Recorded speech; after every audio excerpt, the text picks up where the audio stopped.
আল্লাহ বললেন আম্মান ইউজিবুল মুত্তাররা ইযা দাআহু ওয়া ইয়াকশিফুস সুআ ওয়া ইয়াজআলুকুম খুলাফাআল আরদ আইলাহুম মা'আল্লাহ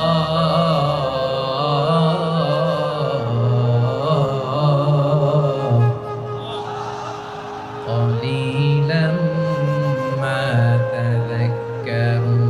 রব্বুল আলামিন বলেন, বিপদে পড়ে কাতর কণ্ঠে চিন্তাগ্রস্ত হয়ে যখন কেউ ফরিয়াদি হয়ে আল্লাহর ডাকে হাত তোলে, তখন এই ব্যক্তির ডাকে সাড়া দেয় কে?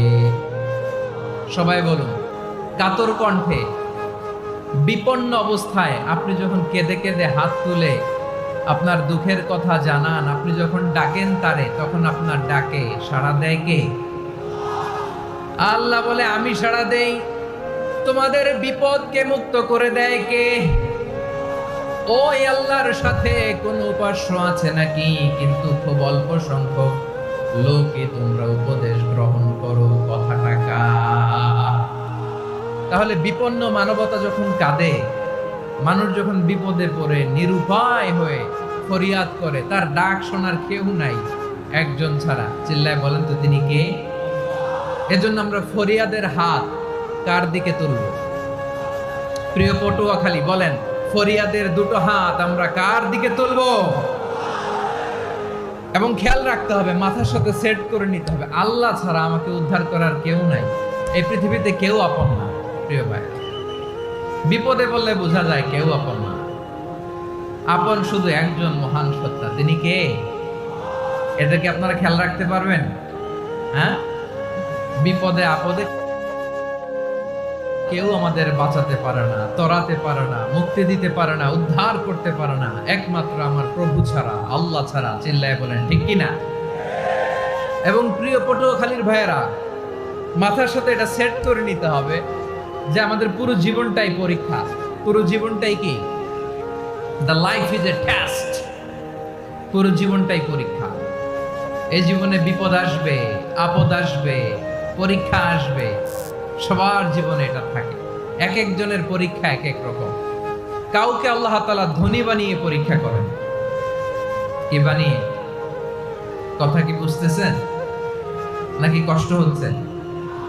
কষ্ট হচ্ছে আপনাদের? কাউকে আল্লাহ ধনী বানিয়ে পরীক্ষা করেন,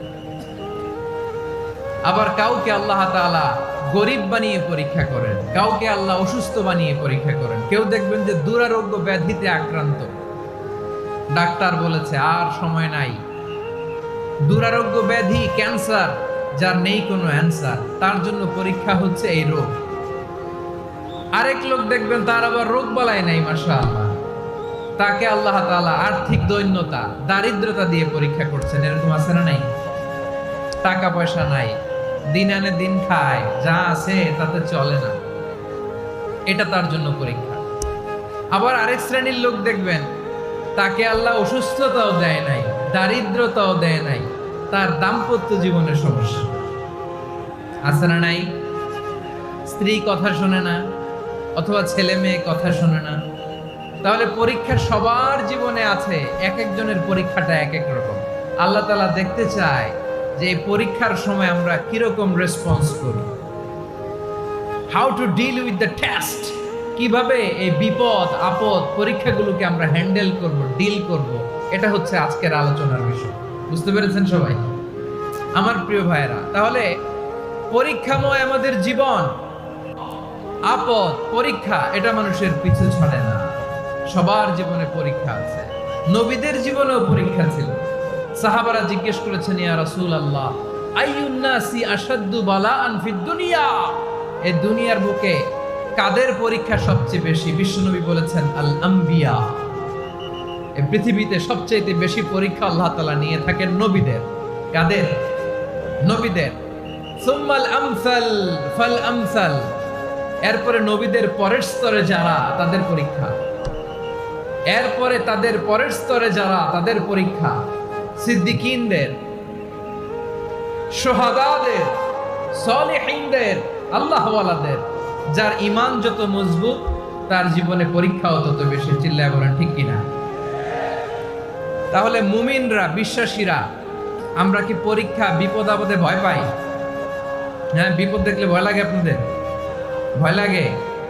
হ্যাঁ, না, মুমিনরা বিপদে ভয় পায় না, তারা হতাশ হয় না, সুবহানাল্লাহ, তারা নিরাশ হয় না। বিশ্বাসীরা হাল ছেড়ে দেয় না, তারা ভরসা রাখে একজনের উপর। চিল্লায় বলতে হবে তিনি কে? কারণ মুমিন জানে the grief isn't permanent, the test isn't permanent, the struggle in our life isn't permanent. আমাদের জীবনের দুঃখ, কষ্ট, স্ট্রাগল এগুলো পার্মানেন্ট নয়। After every difficulties there is an ease. সব কষ্টের পরেই একটা সুখ আছে না নাই? রব্বুল আলামিন বলেন ফাইন্না মাআল উসরি ইউসরা, ইন্না মাআল উসরি ইউসরা। ভয় পেও না, চিন্তা করো না, কষ্টের সাথেই আমি রেখে দিয়েছি স্বস্তি। সুবহানাল্লাহ। মুমিন জীবনে বিপদ যত বেশি, কষ্ট যত বেশি, তার সামনে সফলতা তার চেয়েও বেশি। ঠিক কিনা বলেন? কারণ বিশ্বাসীরা জানে রাত্রি যত গভীর হয়, সুবহে সাদিকের সময় তত আগাতে থাকে। গর্ভবতী নারীর পেটের ব্যথা যত বাড়তে থাকে, ঘরে নতুন মেহমান আগমনের সময় ঘনাতে থাকে। মুমিনদের উপর বিপদ, অত্যাচার, আপদ, পরীক্ষা যত বাড়তে থাকে, কালেমার পতাকা উড্ডয়নের সময় কাছে আসতে থাকে। বিশ্বাসীদের এগুলো হিসাব মিলানো অনেক আগে, এগুলো অনেক আগে হিসাব মিলানো। দুঃখের আধার শেষে সুখের আলো মিটি মিটি হাসে। চিল্লায় বলেন ঠিক কিনা? দুঃখ যত বেশি, পরীক্ষা যত বেশি, কষ্ট যত বেশি, সুখের সময় তত কাছাকাছি। চিল্লায় বলতে হবে ঠিক কিনা?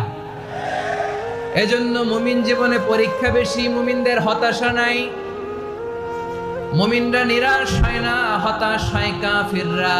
মুমিনরা কখনো হাল ছেড়ে দেয় না, মুমিনরা ভরসা রাখে একজনের উপর, তিনি কে?